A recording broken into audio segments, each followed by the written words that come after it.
dia, hoje estou aqui para falar dos aspectos naturais da Ásia. Localização. A Ásia está situada quase completamente no hemisfério norte, sendo atualmente dividida em 48 unidades políticas.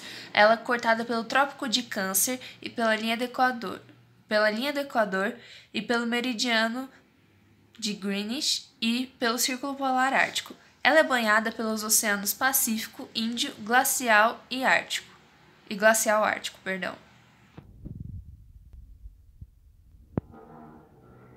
Relevo e hidrografia. Aqui temos um mapa do relevo e aqui, não sei se é possível ver, mas temos aqui os rios.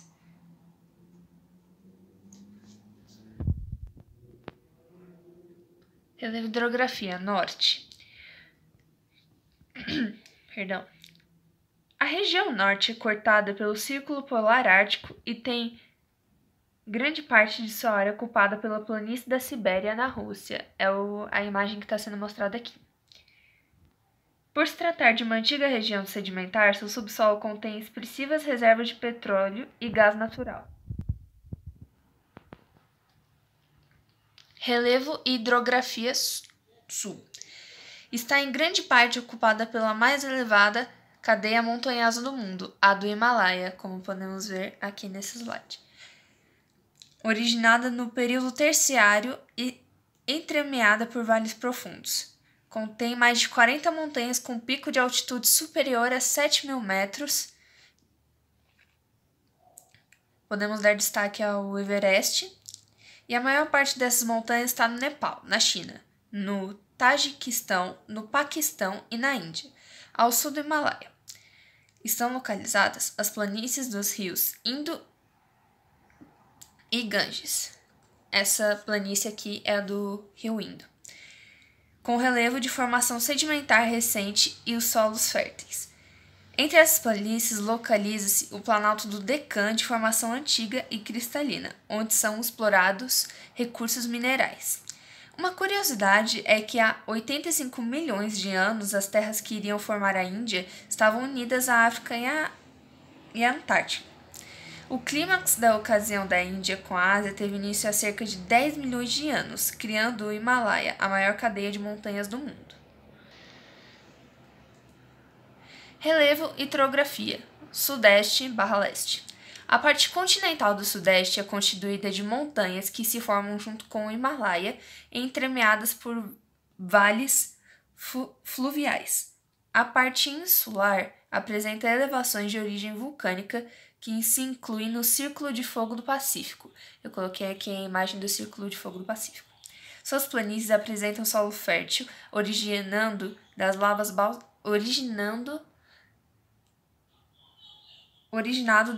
basáticas. Na porção leste, a situação é semelhante. A parte insular, formada pelo Japão, também se inclui na estável zona do Círculo de Fogo do Pacífico. Essa imagem aqui é a parte hidrográfica, que é o Rio Amarelo. Relevo e hidrografia, oeste/sudoeste.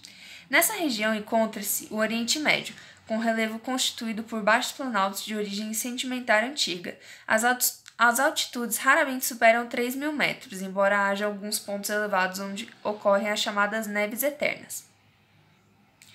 Nessas elevações nascem importantes rios, como o Tigre, como podemos ver aqui. O Mar Cáspio e parte de suas margens estão localizadas em uma depressão absoluta, denominada Depressão Caspiana. Uma curiosidade sobre essa região é que o relevo, eles formavam o fundo de antigos mares, onde se depositam as camadas de matéria orgânica que, decompostas ao longo do tempo, se transformaram em petróleo. Então, são grandes reservas de petróleo essas regiões desérticas. Fatores climáticos. Graças à sua grande extensão territorial e à ação de um amplo conjunto de fatores climáticos, encontram-se na Ásia todos os tipos de clima no mundo. Os principais fatores climáticos são latitude, que é a maior parte do espaço ocupado pela Ásia, situa-se entre o 10º de latitude sul e aproximadamente 75% de latitude norte, ou seja, além do Círculo Polar Ártico. De forma geral, as latitudes determinam temperaturas mais elevadas ao sul e progressivamente mais baixas em direção ao norte. Correntes marítimas. Diversas correntes marítimas passam pelo continente asiático, porém as duas mais importantes estão no Oceano Pacífico e atingem o litoral do Japão. A Oyashio, que é a fria, e a Kuroshio, que é a quente. A altitude varia de cerca de 28 metros abaixo do nível do mar, a Depressão Caspiana, a mais de 8.000 metros acima do nível do mar, Himalaia. De forma geral, quanto mais elevado o local, mais baixas são as temperaturas atmosféricas. Nas áreas de menor latitude, a tendência é que as temperaturas sejam mais elevadas, mas se o lugar for muito alto, geralmente acima de 5.000 metros, podem ocorrer geadas nevascas e até mesmo gelos eternos. Aqui eu peguei um mapa de monções, e essas monções aqui embaixo, também obviamente com as correntes marítimas, a Kura e a Oya, como eu citei. Essas monções são as monções quentes, que eu vou falar mais pra frente. E essas aqui são as altitudes superiores a 3.000 metros, que seria a cadeia do Himalaia. Continuando, vou falar sobre maritimidade e continentalidade agora. Em razão de sua extensa área, a Ásia sofre forte influência da continentalidade, o que influencia as grandes variações térmicas ao longo do ano. Nas áreas costeiras constituídas por ilhas, arquipélagos e com o litoral muito recortado, a influência do mar é maior, amenizando os extremos de temperatura e provocando chuvas constantes. Massas de ar, é agora que vou falar sobre as monções.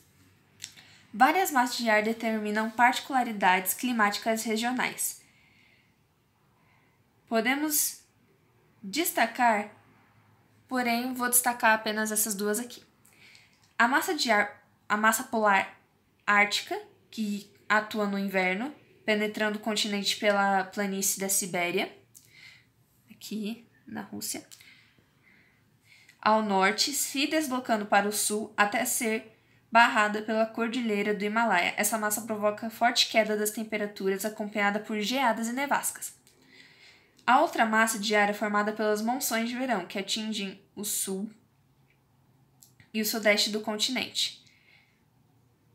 Essa massa de ar proveniente do Oceano Índico é úmida e, ao penetrar no continente durante o verão do hemisfério norte, causa intensas chuvas. No inverno do hemisfério norte, as monções invertem de direção, soprando do continente para o mar, o que reduz a umidade da área.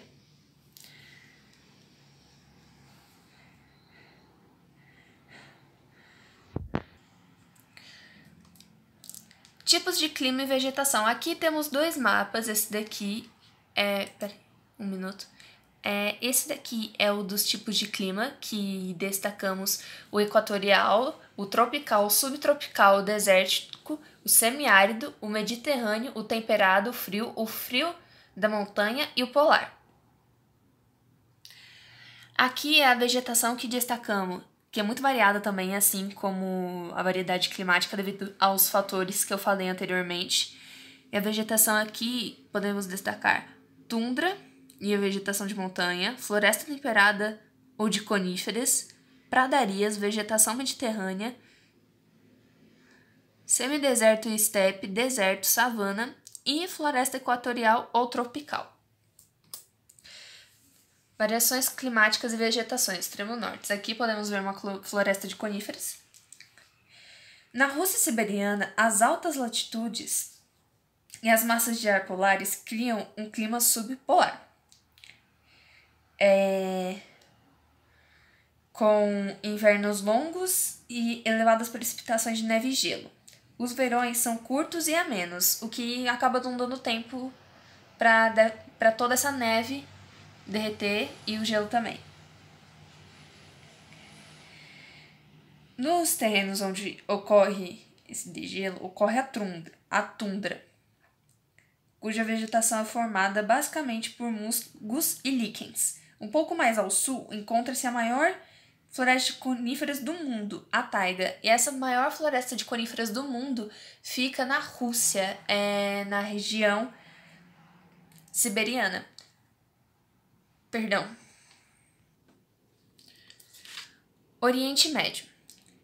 Predominam os climas desértico e semiárido, consequentemente a cobertura vegetal é escassa, geralmente constituída de estepe e alguns oásis. Em alguns trechos do litoral e áreas mais elevadas, a proximidade do mar ou a altitude, respectivamente, atenuam a aridez do clima, dando origem a uma faixa de clima mediterrâneo, onde florescem alguns maquis e garrigues. E o Oriente Médio é realmente conhecido mais por essa paisagem mais desértica, então eu coloquei essa imagem. Variações climáticas e vegetações sul e sudeste. Essas regiões são cortadas pela linha do Equador, portanto, se estendem pelos dois hemisférios, o que justifica bastante essa variação climática. Durante o verão do hemisfério norte, a ação dos ventos de monções provenientes do Oceano Índico provoca chuvas intensas do continente. Ao sul, as chuvas se tornam ainda mais abundantes nas proximidades do Equador, formando o clima equatorial quente e úmido o ano todo. Esse clima pode variar em razão da altitude. Mais ao norte, os ventos de monções são barrados pelo Himalaia, originando alguns dos pontos mais chuvosos do planeta. Outra variação ocorre ao oeste, na altura do Trópico de Câncer, onde se localiza o deserto de Thar, e uma faixa do oeste da Índia, apresentando clima semiárido. Como podemos ver, é uma variação bem distinguida aqui, que muitas vezes dá enchentes. Isso tudo é no mesmo país, esse deserto é no mesmo país, e essas chuvas são no mesmo país, que no caso é a Índia. China. A influência da continuidade da presença do Himalaia no interior do país ocasiona o clima desértico. No verão, o degelo das montanhas forma rios temporários. No Tibete, a elevada altitude e massa de ar fria determinam o frio da montanha. Eu coloquei essa parte mais desértica mesmo. Bom, e foi isso. Obrigado pela atenção e desculpa qualquer falha ou qualquer som.